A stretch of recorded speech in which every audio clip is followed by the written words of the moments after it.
Future Sense is a podcast edited from the radio show of the same name, broadcast on Bay FM in Byron Bay, Australia at bayfm.org. Hosted by Nick Jeans and well-known international futurist Steve McDonald, Future Sense provides a fresh, deep analysis of global trends and emergent technologies. How can we identify the layers of growth, personally, socially, and globally? What are the signs missed, the truths being denied? Science, history, politics, psychology, ancient civilizations, alien contact, the new psychedelic revolution, cryptocurrency and other disruptive and distributed technologies, and much more. This is Future Sense. Oh yeah, welcome to Future Sense here on Bay FM 99.9, just after 9 o'clock. You're now with myself, Nick Jeans, and my co-host, Steve McDonald, here through till 11 o'clock this morning. Good morning, Steve. Good morning. It is getting a little wintry, isn't it? It is indeed. Beautiful, clear nights, though. Absolutely. And there's the meteor shower's been happening. We haven't actually seen many. You saw one meteor. I saw one. I poked my head out the other night. I tell you what, the sky was so clear. I don't remember seeing the Milky Way so clearly as I did the other night. It was amazing. Yeah. Exquisite. It's an exquisite time of year here. And a great pleasure this morning to welcome back our semi-regular guest to the studio, because you live in Melbourne, Dr. Stephen Booth. Good morning. Nice to have you back in the studio. Yeah, thanks, Stephen, if you don't know Stephen, is a doctor of Chinese acupuncture, esoteric acupuncturist, and a man who works on many things, and particularly, and we'll be talking a little bit about that today, I think, as we get further on into it, about light body activation. But really today we're talking specifically about health. Yeah, so planetary health and personal health, and looking at fractal models of change around that topic. And I also want to introduce some terminology that we'll use on an ongoing basis on the podcast and radio show. And that is the terms collapse and emergence. So the show is essentially about change, global change, and particularly the impact of that change process on our consciousness, and vice versa, the impact of change in consciousness on global change. And in that process right now, what we're facing is the collapse of old paradigms and the emergence of new paradigms. And I use the plural there because there really are more than one paradigm, or there is more than one paradigm involved here. We've got a layered sequence of paradigms that take the shape of something like a set of Russian dolls where they're nested inside each other. And so as humanity has evolved, and as we've grown as individuals throughout our life, we layer new segments of consciousness over the old, and each new one is more complex and more capable. And so if we look at society, we've got this amazing array of nested layers of consciousness, and they show up as what we know as paradigms. And right now, our entire planetary system, in fact, even wider than that, our whole solar system is going through a significant period of change. And that's showing up at all levels. So we're going to unpick some of those levels and some of those patterns during the show, with a particular focus on health. It's only really been arguably fairly recently, and you could consider, I guess, since what's called the overview effect, since we saw the Earth from space, that we've actually considered deeply, or beginning to consider, that our personal health and our planetary health are actually linked irrevocably and completely and totally. And a lot of that's a discovery about that, isn't it? About how we actually are linked, and what we've done wrong in the past, and what we can then do to address that and to change and to become more coherent with the Earth's health itself. Yeah, that's right. And whether it be our own personal growth process or the evolution of humanity as a whole, what we're moving from is smaller perspectives to larger perspectives. And what you just gave was a great example of an opening to a larger perspective when we got that first shot of the Earth from a distance. And of course, at the start of this modern era, we had the first circumnavigations of the globe by ocean, by sea journey, which for the first time got us thinking about the Earth as a sphere and as a whole. You know, we had a global perspective emerging. Absolutely. Wonderful. So a lot to talk about today, starting with the dysfunction of our health systems currently, arguably. You may disagree with that. You can always text us in here on 0437341119 for any comments or bring our attention to anything. So from that sort of dysfunctional aspect, arguably, of our current health systems, particularly in the West, and you could say the ignorance regarding ancient and indigenous techniques which have been rediscovered, to modern technology and the notions of resonance and coherence coherence, of harmony, of whole well-being. So we'll be talking about many of these things here. You're tuned to Future Sense with Nick Jeans and Steve McDonald. Engage, emerge, activate, and spiral up. Hey, I'm Bob Hawke. I'm on Bay FM 99.9. Almost boiling. Yes. Good on you. Yeah, thanks, Bob.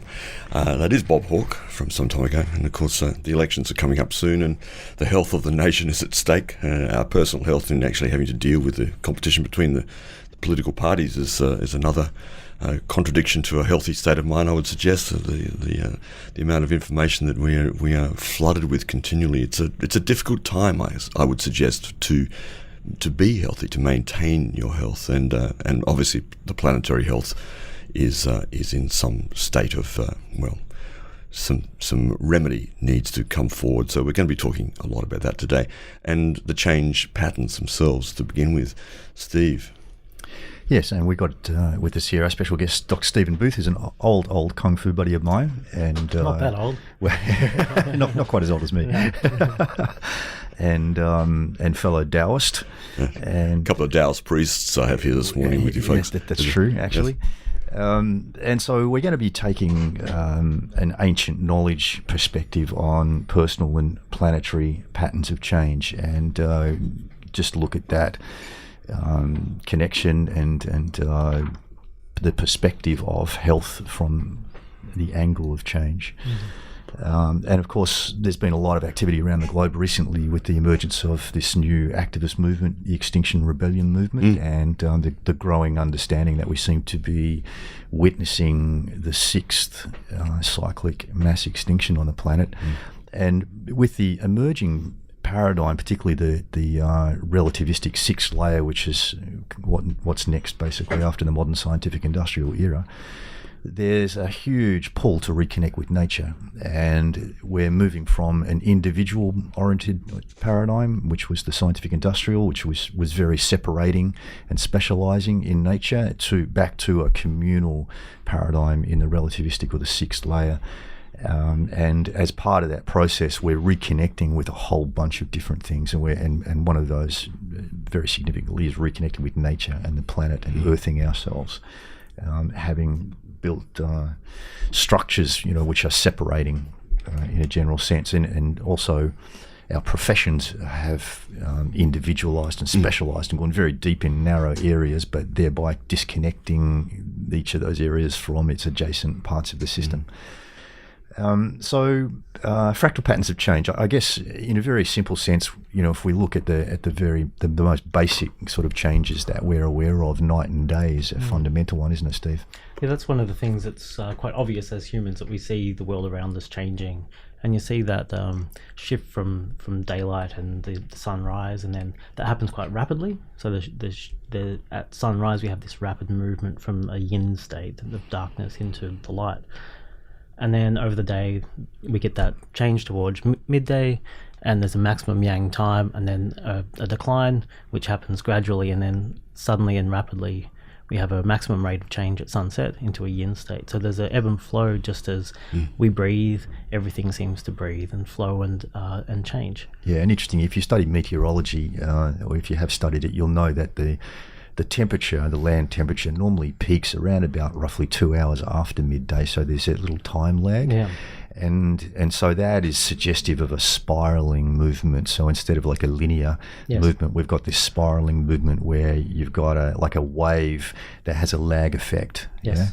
Yeah? And so midday is the peak yang energy. However, for various reasons, the heat peaks just a little bit later than that. Yeah, and we'll say that with the sort of that sine wave effect, that it's like the pulling of the yin causes the decline of the yang. So we have a baby yin time, and then a baby yang time, and a greater yang time, and a greater yin time. Yeah. So it's the effect of the opposing force, the polarized force, pulling one way or the other way that causes that change to happen. That's right. And somehow people who lived thousands of years before us made very, very detailed studies of this change process. And we had things built like Stonehenge, which we're only now starting to understand takes advantage of the electromagnetic wave which sweeps across the earth as the sun rises.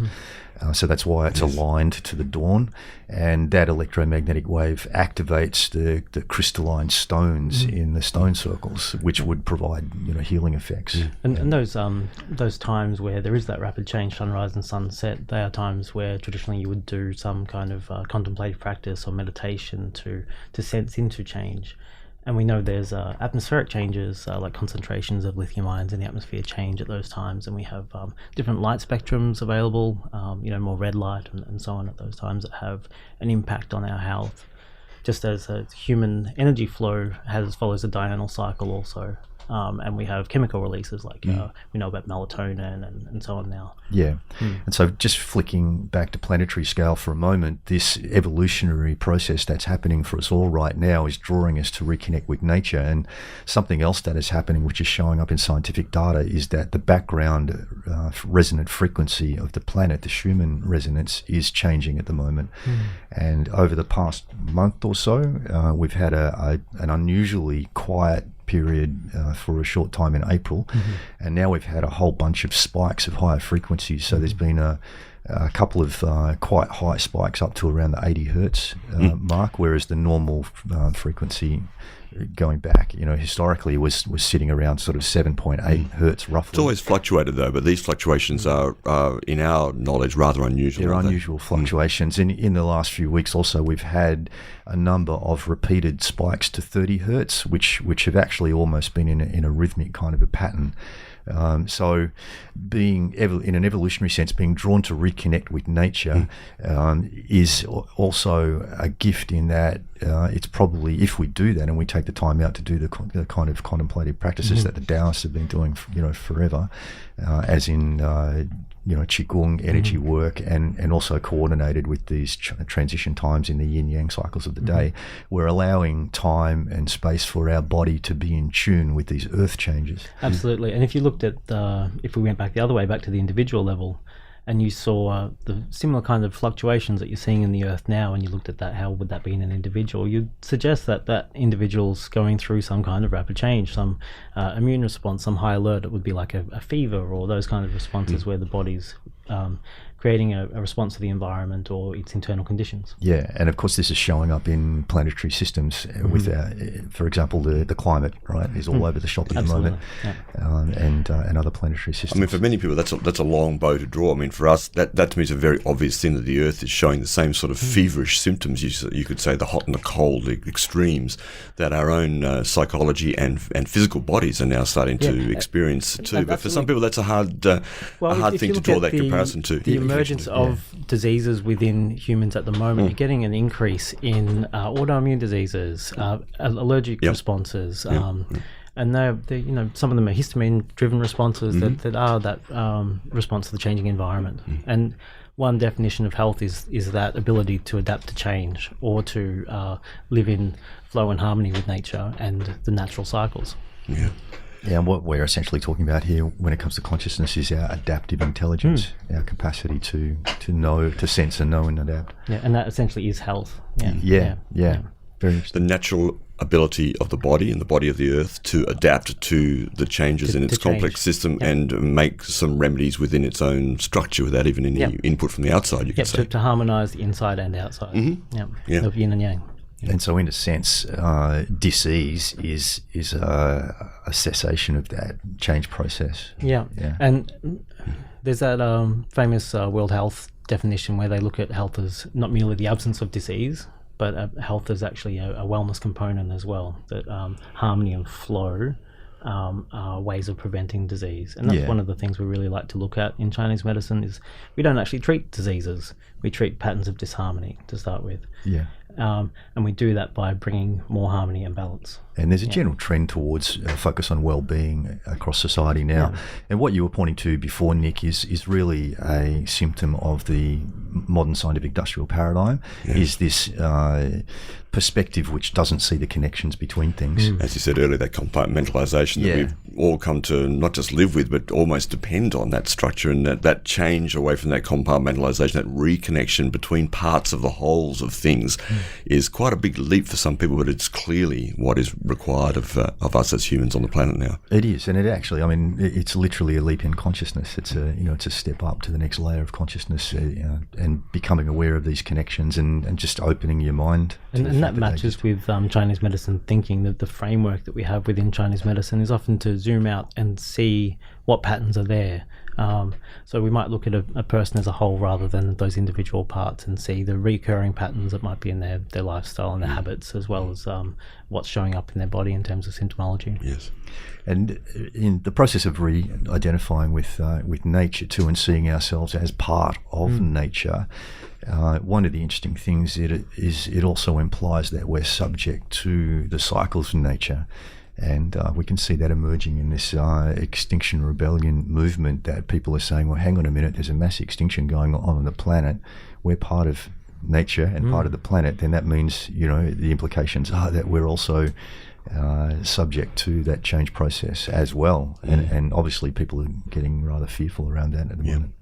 And just on Extinction Rebellion, thanks for your text. Someone has written in, Extinction Rebellion has a meeting for the Northern Rivers tonight at 6 p.m. at the Commons in Mullumbimby. So if you're interested in that movement, which is a worldwide movement and growing quite fast, and we've been talking about it a bit here on this show, that's the place to go at 6 p.m. tonight at the Commons in Mullumbimby for Extinction Rebellion. Yeah, I mean, when you're talking about disconnection, of course, we've got so many examples, and maybe we'll refer to them a bit deeper as we go on, of the disconnection from nature in terms of our abuse of nature in our own bodies, pesticides, pharmaceuticals, and all the rest. I mean, there's a whole long list, and the state of the healthcare system in most of our countries, in particular in the US, is quite incredible. And just quickly mention this before we take a little break here quickly. An example of what it's like in the US. We're not as bad here, but there's a case of a 9-year-old girl in California who went into the woods on a summer camp with classmates and got a snake bite, and was airlifted out, an ambulance transport, the whole thing, ground ambulance as well. So quite a lot there, and of course the antivenin that had to be administered to her and so forth. But the total cost of this, have a guess at what this cost in the American healthcare system for a 9-year-old girl getting a snake bite and being treated in the hills. Have a guess, $142,000. My goodness, $142,000. And does it say how she paid that? No, I don't think it does say how she paid it. I For think the rest it's of the her point. life, The probably. point, yes, it's the rest of her life, like the education system. Yeah. I mean, out of the 36 countries in the OECD, the US now ranks 31st in infant mortality. For example, prescription drugs are the 4th leading cause of death in the United States, and so on. We'll probably dabble into these areas, these sort of negative areas, more often. And we've got the case with pharmaceuticals and some of the fertilizers, things like Roundup and the pest killers and pesticides that have been used. All of these things in the system of the earth, in the body of the earth now. Yeah. And so using these terms that I mentioned at the start of the show, which we'll throw around a fair bit in the future, this is an example of the collapse of the old paradigm. And whenever a paradigm plays out, at first it solves the problems created by the previous one. So the previous paradigm's collapsed, the new paradigm emerges with the solutions to those problems. Then it will peak, and it's just a big yin and yang cycle, isn't it? It will peak and it will reach its maximum performance, and then slowly, because of the extra complexity that it creates, it will start to fail to cope. And so what we're seeing now is the downhill slide of the scientific industrial era, and our social systems are a wonderful example of how the system designed for a simpler world are now failing to cope, and we're seeing the collapse process. The important thing to remember, so as not to get overwhelmed by the negativity, is that at the same time we have the new paradigm emerging. So it's really a time to be looking around for the emerging paradigm and to actively work to stand that up and reinforce and create those new systems to replace the old that's a systems. beautiful, simple thing to say, because in terms of personal health and planetary health, but personal health, just actually looking around for that alternative reconnection, those modalities, people, situations, places you go, nature itself, of course, that you can actually facilitate and accelerate your own reconnection with nature. And that's available now for many people and really important to people. That's true. And interestingly, parallel to that, we're seeing a reconnection to our physical bodies. And so if you look at people who are in sort of late stage or layer 5, who is in that transition process between the old modern paradigm and the new relativistic humanistic paradigm, they start to pay attention to their bodies and they want to optimize their bodies. So their approach is all about, making my body perform the best. They've still got that performance drive that comes from the modern mindset, that strive drive, must try harder to do this. Well, that's right, because I'm thinking about sort of the superfood movement everything becoming so trendy and designer to do yoga, to do this, all to do super supplements, all that kind of super stuff. Supplements. So they're all symptoms of this transition period where we've still got the old drive to do things harder and faster, but it's being reoriented towards our body and improving the body. And so at the same time as we're reconnecting with nature, we're also reconnecting with our bodies, which is an interesting fractal pattern in itself. Absolutely. For all of you out there, strangers in a strange land, you're grokking Future Sense here on Bay FM. You're tuned to Future Sense here. We do actually have a doctor in the house, doctor, not a medical doctor, but Doctor of Chinese medicine. Doctor of Chinese medicine, which is not far from it. And probably in the future, doctors like yourself will be more the thing than the current medical Just today I heard that Chinese medical diagnosis will be included in the next WHO standards released in 2022. Very good. That's Dr. Stephen Booth, our special guest this morning, Doctor of Chinese Acupuncture and esoteric acupuncture aficionado, and also works on all sorts of things. And of course, Steve McDonald here with myself, Nick Jeans, in the chair on Future Sense this morning. We're talking health. We're talking about the state of health on the planet and the way that sort of unfolded over the last hundreds of years, really, the way we structure our healthcare system, if you could call it that now, and the future of healthcare and the changes that are coming in terms of vibrational and energy healing and the like. A new study conducted by researchers from the American Cancer Society has discovered that 137.1 million Americans suffered medical financial hardship in the past year. That's pretty close to, well, it's not far from half the American population. Something like 45% of the American population is suffering medical financial hardship. The wealthiest nation in the entire planet, as I said, and they have supposedly the greatest healthcare system in the world, but not. And that's a symptom of the structural failings of how we do health on this planet. And with that, of course, dealing with, as has already been mentioned, the many examples of extreme health conditions that didn't exist before or are exacerbated, or the frequency of which has risen so dramatically over the last years. One of those reasons, of course, is the amount of pollution in our environment, generally speaking. There's a new study at King's College London in collaboration with the University of Suffolk, which has found a diverse array of chemicals, including illicit drugs and pesticides in the UK rivers, in the river wildlife. The study published today in Environment International a few days ago looked at the exposure of wildlife such as the freshwater shrimp and many other things. So consumer products, medicines, drugs, all of these things end up in the rivers after use and comprise thousands of different chemicals which have the potential to cause environmental harm. It's a big issue. One of the major ones of those, which we talk about often here, is glyphosate, Monsanto's very famous, infamous Roundup, and we'll talk a bit about that too. So we have a very polluted environment. It's a big stretch now to actually heal ourselves via this, since we're sort of immersed in this soup of pollutants, really. Yeah, let's just go back for a moment to the first article that you mentioned, which is the US health system. Yeah. And there are a whole bunch of characteristics of the modern scientific industrial perspective and worldview which have contributed to creating that. And one of them is just this general tendency which we find in the individually oriented systems of consciousness, which is focused on the outside world and wanting to change the outside world. And of course, whenever you look at something and focus on something, then you're not focusing on something else. And so what we can see here is that the US has been externally focused, focusing on the rest of the world, and to the neglect of what's actually happening internally in the USA.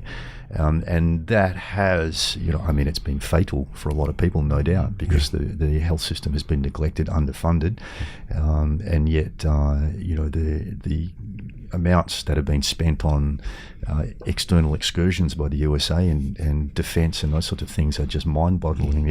They're so large I can't even pronounce them. They're crazy. Well, you could just use one word for now in current times, and that is Venezuela. Let's move on. I mean, that's the latest. It's the latest one, isn't it? But gazillions of money has just disappeared into the black hole, of defence and the Pentagon budget and those sorts of things, which they'll tell you has been lost, and they haven't got the accounting records, so they're not quite sure where it's gone. But it certainly didn't go to healthcare. We can say that for sure. So that's interesting, and it's these things. The interesting thing about understanding these fractal patterns is that these things become predictable. So as we move forward into the future, we know now that the focus is shifting away from changing the external world, and it's shifting towards changing our internal world with the communal system. And with that, it brings a blind spot. The blind spot will be the external systems now. Because everyone's going to be so focused on changing themselves and adapting and repairing all of the things that have been broken by the previous system. So using this basic understanding of patterns, we can start to predict some of the problems that are likely to emerge in the future and perhaps prepare for those if we've got the mind space. And what are some of those problems? Let's look at a couple of those things there, because we're seeing so many problems. If you look at it, as you're saying, most people don't actually have the opportunity to look at that, but we're seeing a lot of these things exposed. Our science is catching up, our ability to analyse and to look at what's actually in our bodies and how it's moving through the system of the planet and the body of the planet itself. But the entire healthcare system arguably is completely dominated by pharmaceutical giants, health insurance companies, and other corporate interests. That's a lot to get over, even though there are companies, and there's one example just recently of John Kapoor, a billionaire founder of Insys Therapeutics, found guilty of bribing doctors to prescribe high doses of a painkiller called Subsys. Some doctors made something like $260,000 a year from prescribing up to $6 million out of their surgery of this particular substance. This is just one substance and one company. So we're seeing that. But is it too late? Is the damage being done in our environment? It's a big question. You mean the natural environment? Yeah. I mean, certainly the damage has been done. Internal and external. And there's a lot of reparation to be made. And I think, this is the focus of movements like the Extinction Rebellion movement, who are saying it's enough. We need to actually fix these issues that have arisen. And it requires a paradigm shift. We're not, as Einstein famously said, you can't fix a problem with the same thinking that created it. So the modern scientific industrial approach is not going to cut it, and that's why our social systems are failing right now. And we need new systems. We need systems that connect the dots. We need systems thinking, where we start to connect all the different parts of the system and understand how they relate to each other. The blind spot in this will be the tendency of the new paradigm to collapse hierarchies, and in collapsing hierarchies, they lose track of the cause and effect. And so what that means is that the solutions that people are thinking up now and will be implementing for the next 10 or 20 years are going to be superficial in that they'll directly address the problems, but sometimes miss the actual causes of the problems. And we've seen early examples of this where this new paradigm thinking has been applied, for example, to the problem of hunger in Africa. And so the thinking there has been to fix the problem, but it's been superficial thinking, and it has literally sent shiploads of grain to Africa to feed the people, but actually missing the fact that what's one of the factors, there are many, many factors that are causing the starvation in Africa, but one of them is conflict. And conflict related to things like the random drawing of national boundaries post World War II, which cut cultures in half and caused wars and those sorts of things. Tribal so there are all these complicating causal factors which are probably not going to get addressed.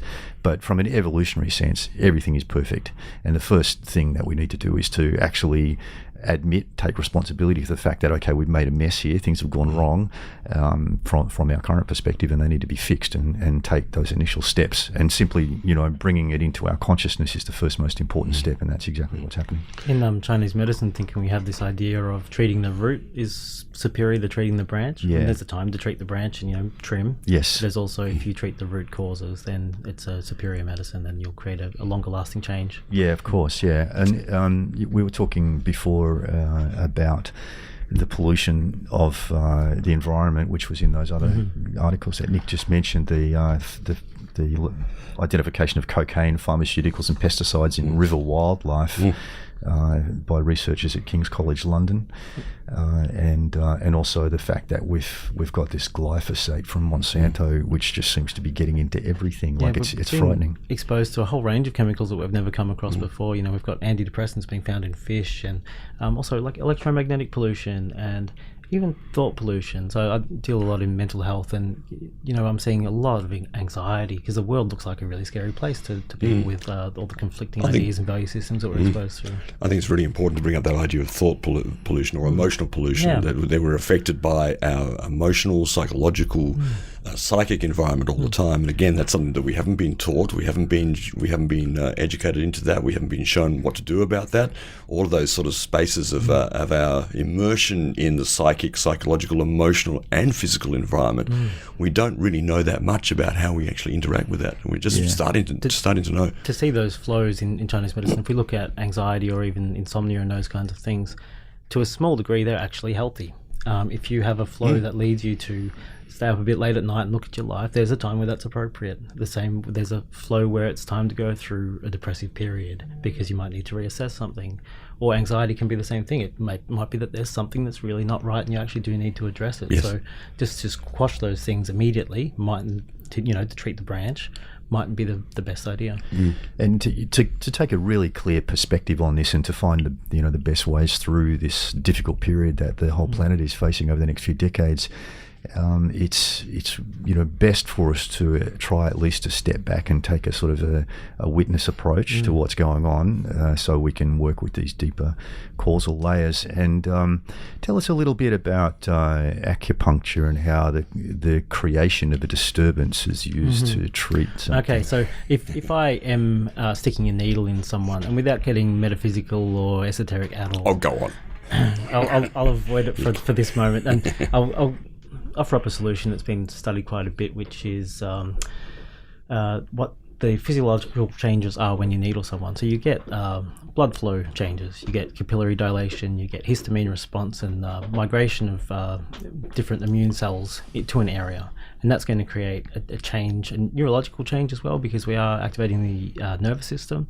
So you're getting an immune response to a foreign object, the needle, and stimulation. So that's giving your body something to respond to and a wake up. So in this way, we can use acupuncture even for revival if someone's been knocked unconscious. Now, Kung Fu training will learn how to do this and how to wake someone up using certain points for stimulation and revival of the spirit.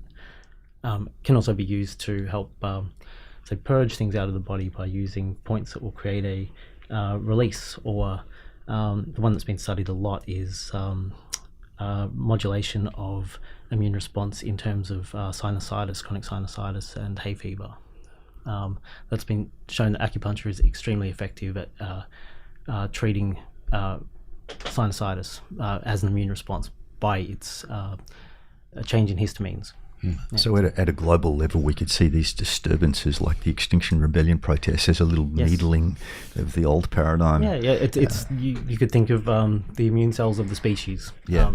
Could look something like an Extinction Rebellion type making the larger consciousness pay attention. Something's not right. Like get my attention. Yeah. Yeah. Isn't that interesting from an evolutionary point of view? The other thing that happens is if you in Chinese medicine, we talk about rebellious qi. So one of the things that happens is if you swallow some poison, your body will rebel against that. And that can look like rebellious of stomach qi is a vomiting process, or you might have a purging out the back end as well, which is a clearing or releasing.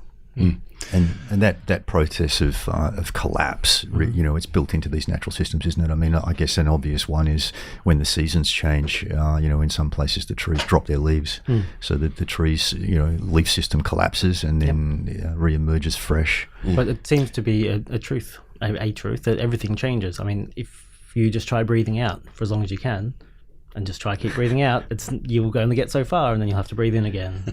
It's just how it works. And so on a very large scale, a mass extinction on the planet is simply a purging process at a planetary level, isn't it? Yep. And it's a great shame that we may have come to that place. Clearly, there are a lot of extinctions. But is it? This is the thing. If it's a natural cycle, it's no more a shame than the leaves dropping off the trees in wintertime. I mean, that might be a shame for some people, but for others, it's a But for many people, change. I mean, the focus on individual species, you can understand. There's a passion, there's a compassion, there's an empathy for the survival of, for the health of all of nature arising, as we're talking about in consciousness on the planet. But that specific sort of what we can't lose this particular creature here is understandable in that sort of response, and yet it doesn't take into consideration. Yes, unfortunately we are in this major upheaval, and a lot of things actually have to pass away to make way for the new. It's almost like compost for the new. Yeah, it really comes. Ultimately, it comes down to a fear of death. A fear of our own death, a fear of endings, grief, and the limited perspective that there is such a thing as an ending, when in fact there actually isn't. Every ending is simply a transition to something else. You're resonating right now on Future Sense with Steve McDonald and Nick Jeans. You're here on Future Sense now. It's 9:58 with myself, Nick Jeans, Steve McDonald, and our special guest, Dr. Stephen Booth, in the studio. And we're talking health in all its forms. One of the newest movements in health, of course, in the world, and most of you will be aware of this, is what we call the new psychedelic revolution. The potential for some of the natural plants on the planet and other substances that are similar, analogues of the same, for healing in all sorts of ways. We're talking, of course, about medical marijuana, the obvious one, but also known as psilocybin, which is the active ingredient in magic mushrooms of various types, and various others, LSD, which is, of course, a chemical analogue of some of these serotonin-acting substances, DMT, that is part of that equation too, and many others too.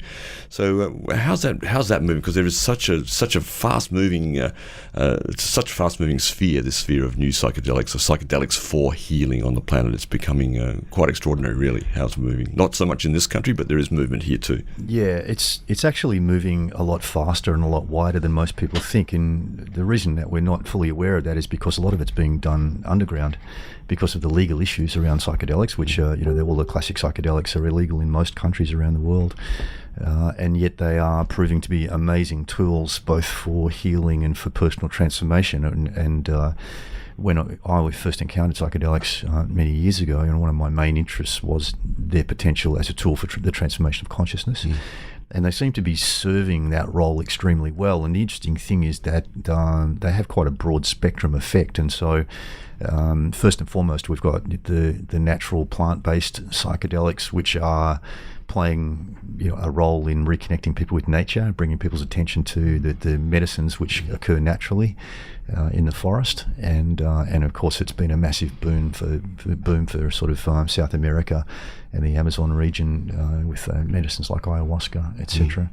It's an interesting polarity, isn't it, that we have these natural medicines that are criminalized, and what they do is connect you to nature, which is being it's a crazy time that we're living in, where we're discovering these radically effective medicines, and yet they're illegal.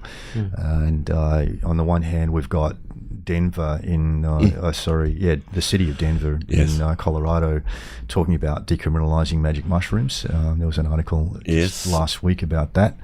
And that could happen any day now, or just about to. That's right. And I was talking to a friend who runs a venture capital fund recently, an American, who's expecting Colorado to legalize mushrooms completely by next year. Yeah, he's talking about the possibility of setting up businesses based in Colorado that could produce and distribute that medicine to the world, potentially. In Oregon, they're also looking to put their own magic mushroom decriminalization measure on the state's 2020 election ballot.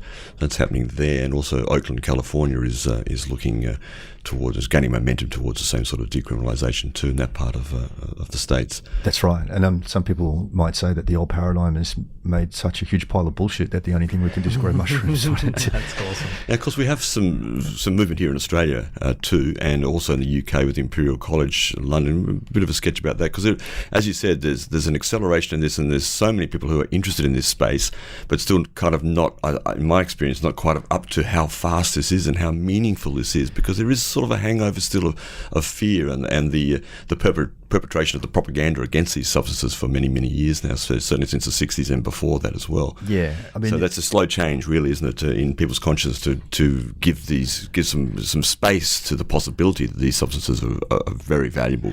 They are catalysts for change, and for that reason, the old paradigm cracked down on them. You know, people like Nixon, when he was president of the USA, saw social change occurring, and this is, was at a time when the US was at war in Vietnam, and they was, wanting people to go off and fight the war, and members of the public were getting exposure to cannabis and the classic psychedelics, and their worldview was changing. They were starting to protest against the war, and so that's part of the reason, at least, why we've ended up with these crazy laws which make these medicines illegal. But it is shifting. I mean, even here in Australia, things are shifting fast. Our study in Melbourne with St Vincent's Hospital with psilocybin is going to go ahead very soon. We're just waiting on the psilocybin to arrive. And we've got other things in the pipeline. We've got a potential MDMA for PTSD study in the pipeline. And also there's more talk of another psilocybin study, I think, to treat depression, which may be coming as well. So things are moving very, very rapidly and much more quickly than we see in the media, because, like I said, a lot of it's happening underground. And of course, in London at the Imperial College, Imperial Centre for Psychedelic Research, there's quite a bit of movement going there with Tim Ferriss, who's a very well-known podcaster, author and investor. In fact, his podcast has had 300 million listens. That's probably me making sound. Someone's talking to me and getting alerts. Yeah. Look, this is something for us to aspire to, Nick. I'm just reading here on Wikipedia that Tim Ferriss's podcast has had over 300 million downloads. That's not quite as many as we've had yet. No, not quite. No. He's catching up. We're going to have to do better, clearly. But yeah, so Tim has made a financial contribution to help the establishment of this Imperial Centre for Psychedelic Research in London, which is connected with Robin Carhart-Harris and his wonderful work at Imperial College London there, together with David Nutt, of course, is a well-known global figure. I've had the pleasure of having a couple of chats with David, and he's an amazing advocate of psychedelic medicines and has the knack of coming across as a very mainstream sort of a chap dressed in his suit and that. And we've talked about on this show, we've alluded to and talked about a little bit the opioid crisis, particularly in America, and we're not super that far behind in this country or many other Western countries now. That opioid crisis is treating some of these symptoms of malaise of this era, of the change, of the paradigm shift, and people's inability to cope one way or the other, not understanding and having to dumb themselves down to some degree. But those psychological issues are real, but we're looking now at substances, natural substances often, that can actually do a much better job than these opioids. So it's very threatening, of course, to the powers that be. It's threatening to those companies. It's threatening, yeah. And I suspect this is why the cannabis laws have been, essentially politically blocked here in Australia, even though there have been concessions made, and technically speaking, medical cannabis is legal here. The process for obtaining it and the process for being a supplier and everything else has been absolutely slowed down intentionally by our politicians. And you've got to factor in that Australia is a very, very big player in the opium poppy market globally. Yes. Tasmania is one of the biggest growers, I think, with Turkey in the world, of a particular opium poppy. Yeah, the thebaine variety, which is used to produce the OxyContin. Yeah. That resistance to change as well, and that the inability to adapt and move forward does have a time when it's healthy. desire to maintain a homeostasis is an appropriate response at times until it's no longer appropriate. And we have to adjust. So how do you know when it's not appropriate? Because that's such a great point. When it doesn't work. Okay, how do you know when it doesn't work? When you can't adapt to the internal and external conditions. So you get those alert responses when things just don't feel right anymore, or you start to have the expression of symptoms. So those patterns of disharmony reach a critical mass where something shows up.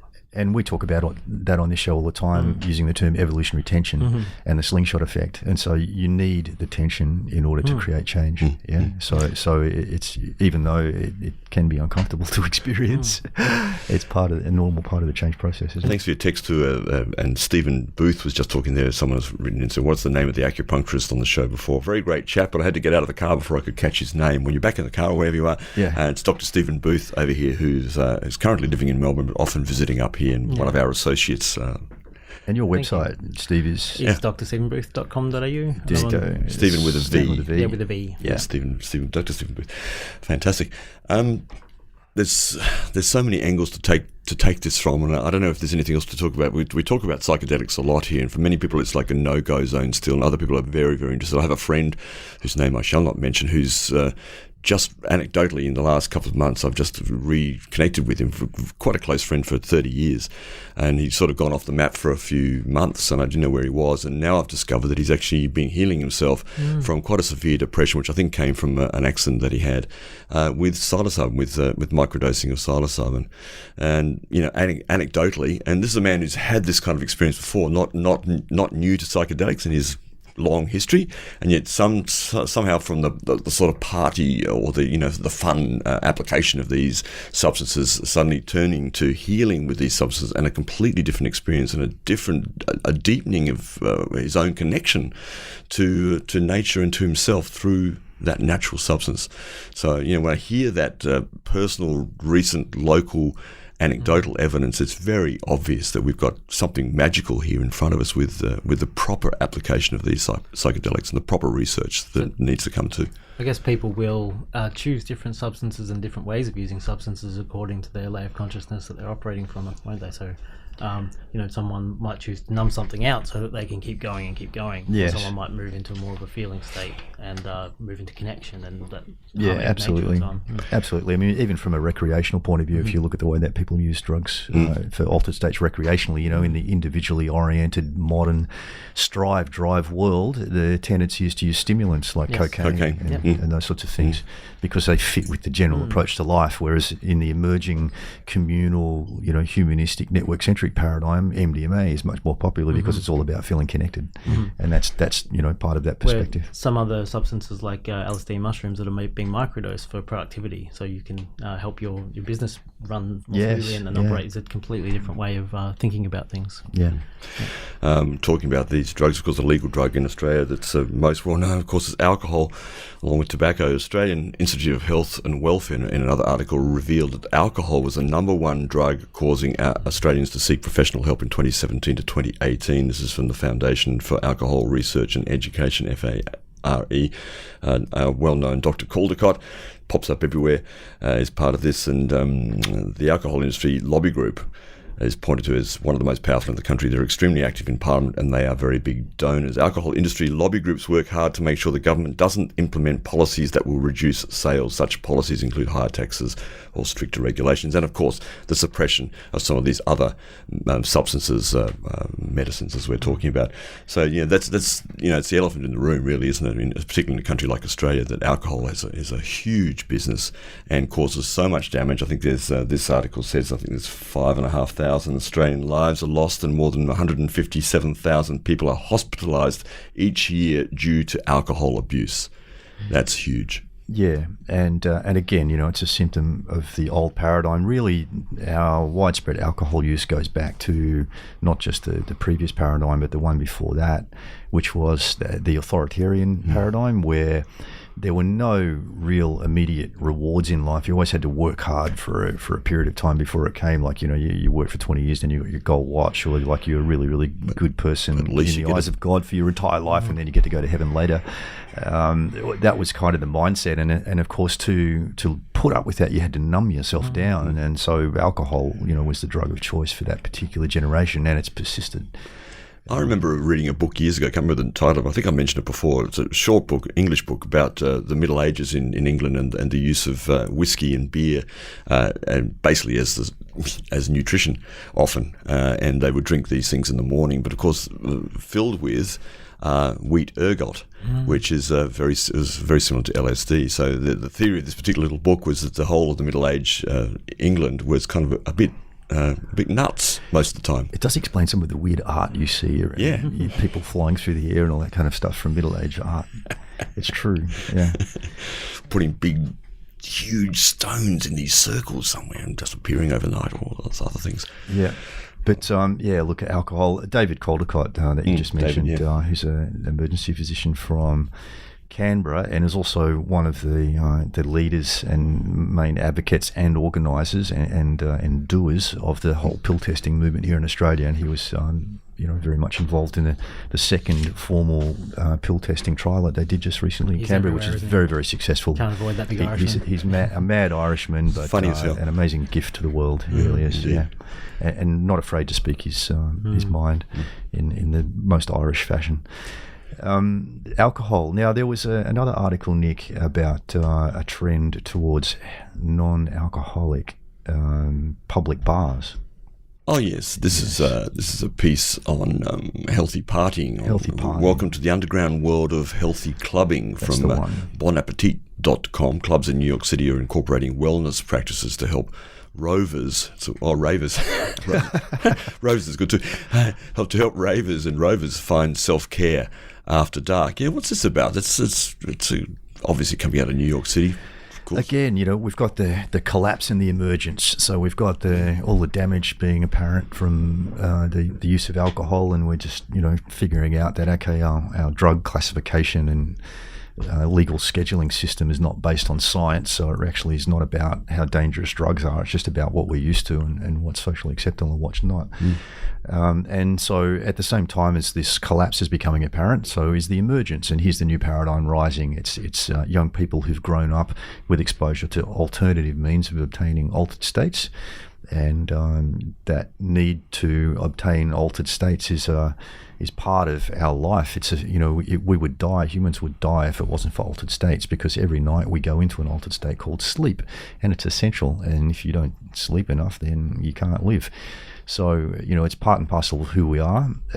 Getting into altered states allows us to take different perspectives on life, and that is one of the key tools that support us through change, is being able to obtain new insights and perspectives on how we can live life differently. And it's great that, of course, with in Graves' configuration in layer 6, people coming together in these ways and looking for ways to be together in an egalitarian and healthy environment, and to explore that notion of how to be as healthy as possible within some of the old frames of partying or being together. I was going to say here, so one of these clubs is interesting. So there's a place with deep listening, plant-based cuisine, and adaptogenic cocktails. So the word adaptogenic is kind of obvious, but what does that mean in terms of this discussion? It'll do different things according to your inner state. So an adaptogen will bring more yang if you need more yang, or bring more yin if you need more yin, in simplest terms. Yeah. Very interesting. And and there is a trend here. I mean, Ray Thorpe, who runs the Happy Herb shops here in Australia, has been exploring that plant-based elixir scene for a while, and he's got a place here in Byron Bay called Elixir Bar, and I think he's got a couple in other places as well. So he's been a leader in that kind of thing here in Australia, and I think we're going to see a continuing trend away from the use of alcohol as a recreational drug and towards the use of other things which are healthier for us, basically. I've got an article here that says Professor David Nutt from the UK, who was recently in Australia, is creating an alcohol-free booze, because he talks about the dangers of alcohol as being more dangerous than crack. So he's creating a synthetic alcohol. Yes. Yeah, he's been working on that for a while. I spoke to him about that a few years back when he was in Australia, and he was I think he was originally looking at like a drug to counter the hangover impact of alcohol, but now obviously he's moved to providing something that works like alcohol but isn't. Yeah, okay. And without the health detriment. Yeah. I mean, there's always the trend aspect, isn't it? I mean, that hangover of things becoming trendy. Like, we must do this. We must wear the particular yoga pants. We must go to that particular thing where they have that particular sort of superfood cocktail, the adaptogenic something or other.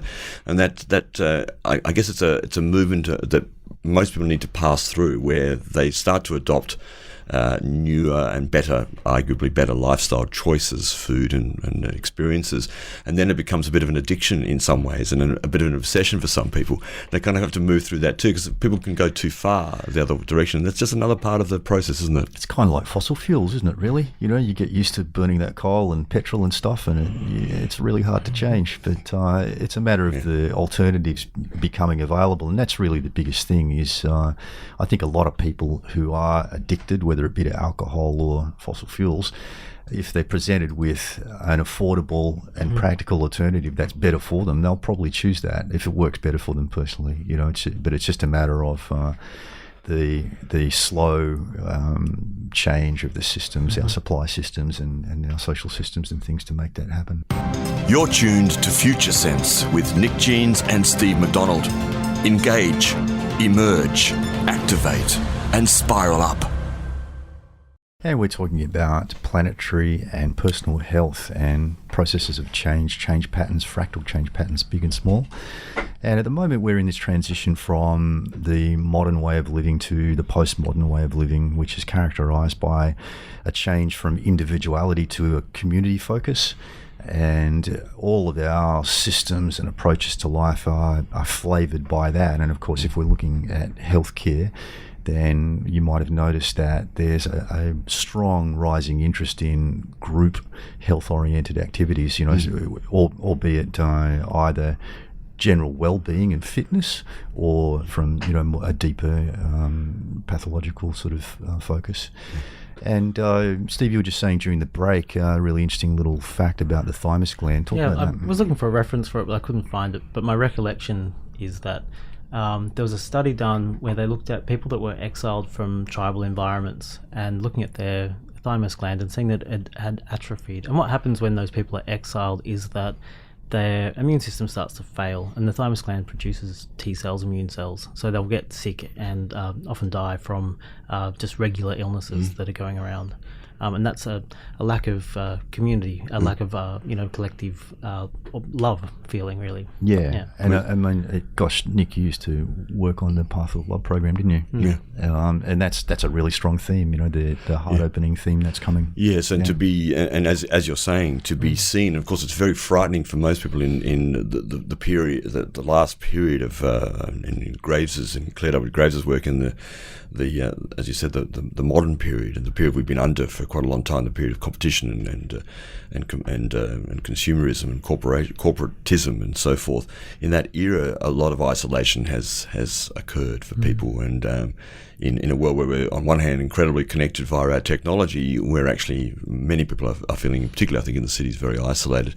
So to come out of that isolation though is very scary, because it is what you know, it is what you it can be very confronting. So those kind of practices, and there has been, as Steve is saying, these communal health practices where people are working on their stuff in one way or the other somehow, or perhaps they're doing a sound healing journey, or 5 rhythms dance, or something where they're back in community to reconnect and to get over that fear of actually being with another in a more vulnerable place. And things like Path of Love, which I worked with for many years, and much other good work, does exactly that. Gets people into a situation where essentially they can't really, in a very nice way, in a very loving and held way, can't get away from actually facing themselves and dropping into a vulnerability and being seen in that vulnerability, which I think is the key thing. The key thing is actually to be seen in your pain is one of the most healing things of all. So supportive. If anyone's ever been through one of those experiences where you have an entire group working with you, or holding space for you, or physically touching you and sending good feelings, it is incredibly overwhelming. And reinforcing for your energy field. Absolutely. Yeah. You feel good, really, really, really good. Yeah, and with this, it's a theme that's running through a whole bunch of different things. You see it in social media with the likes. Like, you want to be seen, you want to post a photo, you want to be liked, so you want to feel that connection from others and feel the impact of someone else's perspective on your well-being. And yet, for many people, that's brought up exactly the same sort of stuff in the world without that. In that, am I liked or am I disliked? It's the same. Yeah. It's not very deep, is it? And that's the problem with it. No, well, and that's it's a bridge. It's a factor of the technology that we're using being designed and produced by an individually oriented paradigm. Okay, so the disconnection is built in, and so it's giving us a disconnected connection in terms that we're not there in person. We're not having body to body, face to face contact. We're just doing it through an electronic means, which is disconnected by nature. And superficial. Yeah, these a lot of this area, the coherence of the heart. We talk about. We mention often on this show the Heart Math Institute, which has been in existence for quite a long time, and that institute has been working very much on the idea of coherence in particular, and the internal and self-modulating and regulating experience of coherence, but also that coherence which arises when you're with another, when you're with other people, and how that's actually expanding now and opening up to a sort of healing potential, I would say, in just that more natural, more vulnerable, more honest experience and expression between people on the planet that seems to be rising, and also more physical touching too, I think, where it's appropriate, because of course this is also contested space too. Yeah, of course. Can't touch that person because that's going to be this or that. But actually in a safe place, there's so much more actual touch and genuine hugging and love that's physical now, and that's clearly a very important thing too. That physicality of touch, definitely, for people, between people. We are kind of have that tendency at the moment to live in little isolated little boxes and not know our neighbours and those kinds of things, and that is that lacking of community and tribe and those yin aspects, collective aspects. Yeah. And much of it's driven by a rejection of the old paradigm too, and a realisation that because the old paradigm's trajectory has run its course and it's got to the point where it's now degrading, collapsing, and the systems are no longer useful. The tendency with layer 6 is to want to throw it out the window and rebound in the opposite direction to fix what seems to be this extreme disconnection problem. So we're going almost to the other extreme in terms of trying to connect and experience. Until that doesn't work anymore and we have to integrate it all. That's right. I mean, it's a cycle, isn't it? Yeah. I mean, it's a fascinating pulse what you're talking about there, because I'm thinking as you speak there of many people that I know who are coming through that transition and enter these kind of new spaces of connection and coherence like a child, and naively and beautifully often, but then become too attached to that as well, and that this is the way and this is the path. And again, all of this is just, as we're saying, is just part of the process of evolution as we move from one paradigm to another paradigm. Yeah, exactly. Yeah. We want to talk a little bit about the I Ching too. Often Steve and I catch up regularly, and we're researching a number of different areas in a broad spectrum, really, from the nature of consciousness and transforming consciousness through medicine and Taoist philosophy on understanding the change process. And so recently we've been diving deeply into the I Ching, and it's otherwise known as the Book of Changes. It's a very, very old document, which I think goes back a couple of thousand years. Yeah, I think it's almost the oldest book in the world. It's one of the oldest. Of the oldest ones. There's been a few transitions of it as well, and a few different maps and layouts. Versions. Exactly. And for those of you who might not be familiar with it, it describes 64 aspects of change. So each one of those is represented by a hexagram. A hexagram. Yep. And each hexagram is then made up of 2 trigrams, which are made up of 3 broken or unbroken lines to represent a shift or a phase shift between yin and yang. Yeah, so it's based on the fundamental Taoist understanding of the change process, which is this cyclic, dynamic exchange or transition from yin to yang to yin to yang.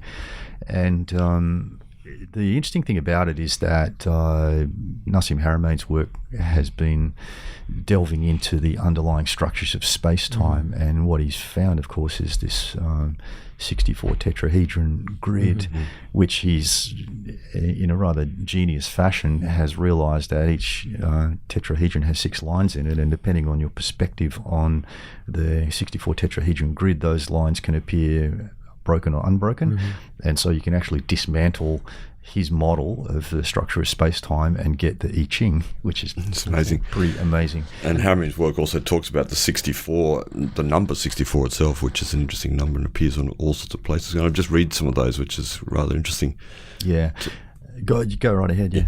As 64 codons in human DNA, 64 hexagrams, as we're talking about in the I Ching, 64 sexual positions in the Kama Sutra, 64 classical arts listed in many Indian scriptures. 64 is the maximum number of strokes in any Chinese character. I think that's really fascinating. It's the number of cells we have before our cells start to bifurcate. That's very fascinating, 64 being that number. Shortly after conception, that happens. 64 is a fundamental in computer memory bits and coding. You would probably know that. And so on. And 64 things are needed to be able to approach the Ark of the Covenant of the Lord, according to the 2 copper scrolls that were found among the 300 Dead Sea Scrolls. I tried to find what these 64 things were yesterday, to try and figure out what you needed to approach the Ark of the Covenant, but I couldn't find a list of the 64 things. I thought I'd start practicing. But it goes on and on. 64 squares on a chess set, of course, and checkerboards, 64 Braille characters in the old 6-dot system, and so on. So it's seriously, and also 64 is the number of generations from Adam until Jesus, according to the Gospel of Luke. And it's clear there's some sort of mystic knowledge there. Yeah, very, very interesting. And it's also interesting, as you said in one of those things, that our modern day computer system seems to use these same numbers. And so if you take the 64 characters in the I Ching and lay them out in certain sequences, you can start to unpick interesting patterns of change and get a deeper understanding of the change process. Right. So most people know the I Ching as a divination tool. So throwing the coins or throwing the yarrow sticks and getting a reading of what might be occurring for you, and maybe in relation to a question. And the reason that works is because the I Ching provides a framework of patterns, of understanding patterns and the change process itself. So looking at the way things relate to one another. So within the trigrams, you have an upper and a lower trigram that represent a yang thing and a yin thing, and then together they produce something in the middle. Then by combining 2 trigrams, you have a relationship between the 2 trigrams and the way the positions change. So the way the yin and yang within each line changes can give a lot of information. The more you pull at those threads, the more you can see in it. And the Book of Changes itself, the I Ching, it has a number of translations, but each one has a lot of detailed information around feeling states, experiences, and can help you map where you are within a change cycle and the positioning of where you've come from and where you're going, so that you have a greater ability to sense, and you've got more data points, you've got more information about where you've come from, where you're going, where you are. Yeah, it's fascinating actually, as you're speaking, that the notion of divination itself, which of course is as old as civilizations on this planet, going back in every place. How does the role of divination of one type or the other play into health and healing at this time? How does that work? Because many people say that's just woo-woo, it's rubbish, and then many other people are very focused on, well, where my Venus or my Mercury today, that's I'm not so well today because of this, which is, a bit simplistic. To look at those things as, again, pattern recognition. Yes. So astrology as well as a movement of constellated energies that will show up different aspects, so different personality types possibly, or different archetypal energy systems that are brought together, and the way they move through can be reflected in an individual and where they're at. Might be their makeup and their ability to relate to another person, or even to themselves and to the world around them. So and that of course is going to indicate some of their potential health issues, or we look at patterns of disharmony in Chinese medicine. So what's up and why, and how to intervene in that to bring someone back into flow as early as possible. So we're working with preventative medicine as much as possible, and I guess the divination is part of that, to see what's coming. Yeah. Well, what's coming this week? We've Steve pointed me last week or so to a website, bobbyklein.com, who gives a weekly reading, and they're very good. And this week's reading for May the 6th, which is today onwards, is for gradual, is Jian, number 53, Jian, gradual advance. And it says, roses in a vase, carried in from the garden, red roses of love. I like that. Gradual advance. Yeah, and myself and a few people that I've been talking to have been feeling this theme unfolding over the last week. So I found I was being drawn to just drop everything in the middle of feeling like I was overly busy and just go do something that was more nurturing and that was actually going to serve me and put me in a better place, in order to manage what seems to be a lot of change going on at the moment in the world. And that fractals into the astrology for this new moon. It fractals into the phase we are here locally in terms of the seasonal cycle and autumn and everything slowing down and moving inwards. And yeah, beautiful. Yeah. And so what we've been playing with is we are looking at the King Wen sequence of the I Ching, and the 64 characters are not arranged in numerical order.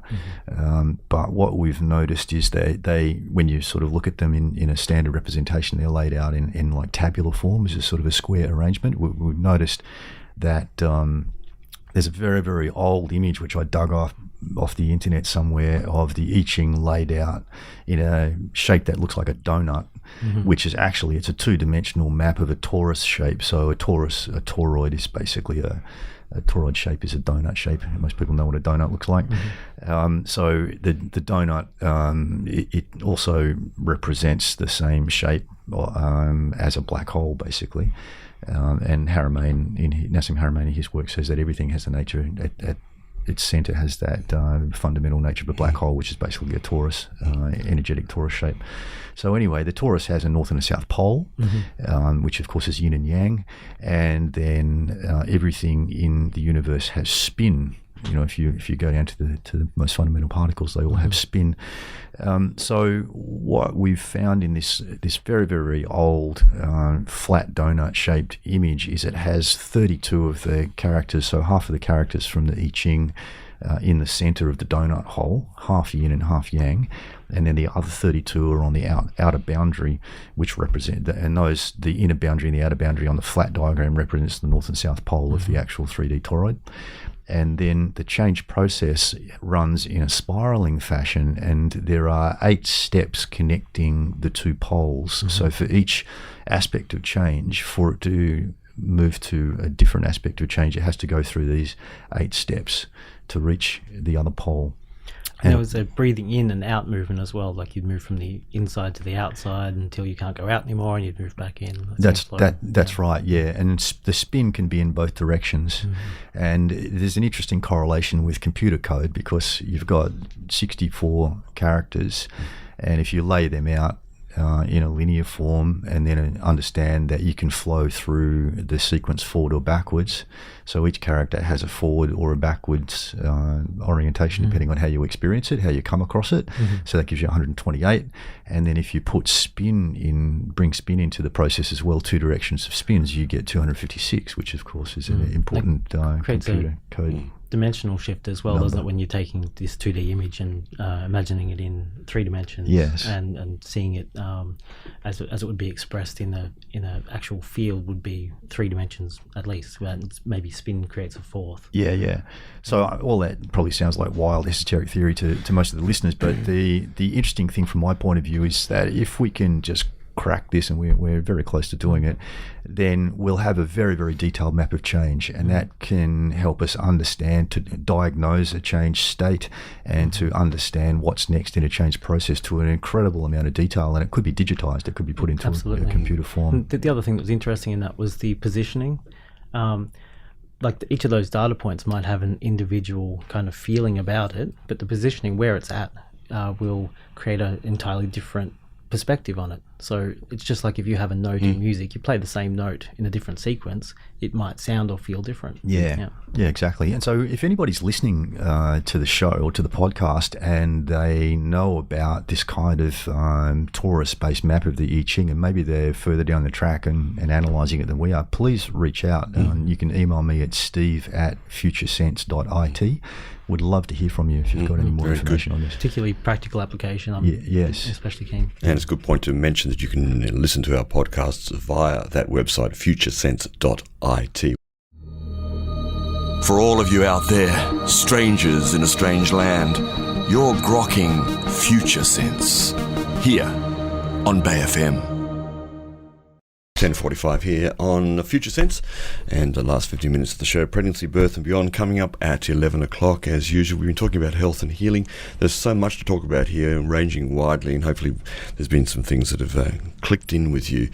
One of the things, I guess, that many people consider is that technology hasn't been particularly good for our health in so many ways, and there's some evidence to say that. And of course, there's currently the big debate around 5G, which is a big thing, but we'll come back to that another time again. Actually, technology's been amazingly good for our health. Well, there you go. So not be where we are today if it wasn't for technology. So flesh that out, because there's been some announcements also by Apple talking about this, their contribution to health. Yeah, well, with the general move in the paradigm shift towards connection and the visibility of systems and those sorts of things, some of the things that are showing up are, for example, Apple's smartphones and smartwatches now have the capacity to monitor your vital signs, and the Apple Watch in particular can to monitor your heart rhythm, and then if you want to share that data, it can go into collective databases where they can analyze what is a healthy rhythm, and also they can feed in medical data on how heart rhythms look just prior to heart attacks and those sorts of things. And as I understand it, the Apple Watch, although I don't have one myself, but Ross Hill does, who's one of our advisors in Melbourne. Morning, Ross. As I understand it, the watch can actually warn you if you look like you might be going to have a heart attack just by monitoring your heart rhythms and matching that with known medical data. And just the whole big data space in itself is amazing. The amount of data that we're just as I was saying before, the more data points we have, the more information we have, the clearer patterns show up. And if we're interested in looking at patterns and flow and change and cycles and rhythms and biorhythms and things, that this could be quite an interesting thing in terms of being able to spot and predict things earlier. If we suddenly saw spikes in heart rates in a population, for instance, that might give us more information about something's going on that we're not aware of, and we can respond to that. That's right, yeah. And, it all ties into the planetary picture as well, because with the climate changing at the moment and the sun going through, just about to start actually grand solar minimum, which is going to run from 2020 to 2055. The protective layer that's normally provided by the solar wind is dying back because the sun's going quiet, and we're going to be subject to more cosmic ray impact, which has health implications. There are a number of studies out there which talk about the potential health and actual health implications of cosmic ray impact. So these sorts of things, and having the technology to monitor large numbers of people who are volunteering, of course, to be monitored, from a positive, constructive health angle, is going to be, I think, very, very beneficial and very useful as we move forward into life conditions which are unknown, for us, unlike anything that we've lived throughout history. Yeah.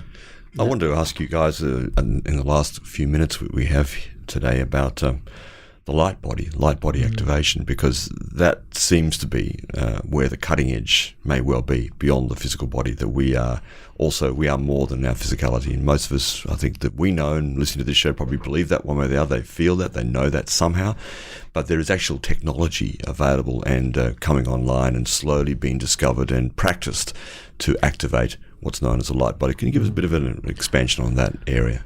Well, there's definitely the idea that frequency medicine is going to be the medicine of the future. Frequency and vibration, including sound technology, the way we interact with each other conveys a frequency or a vibration as well. And we're always communicating on a whole range of different levels, chemical, postural, as well as verbal and the rest. So finding a more coherent mapping of the different energy systems that have evolved through different disconnected cultures throughout the world, and looking at a connected way of viewing that, and finding points of intersection between those ideas, and then looking at what that looks like in terms of an energetic map. And this idea of a light body is, I look at the sacred geometric forms, and the forms that are more coherent patterns of expression of energies. And when we get to that place, we can more easily integrate further information, so we can find that simplicity in the complexity and deal with new information, new chemistry, maybe these cosmic rays and things that are coming in, and adapt more easily to changing conditions. So early last year, Steve introduced me to the work of Dr. Mikio Sankey around esoteric acupuncture, and he's written 7 books which are essentially a map of what seems to be a newly emerging pattern of energy within the human body, which he has defined according to the Chinese medicine system and the acupuncture points. He's also integrated other systems. So there's the Western Kabbalah system in there. There's the Hindu chakra and nadi system.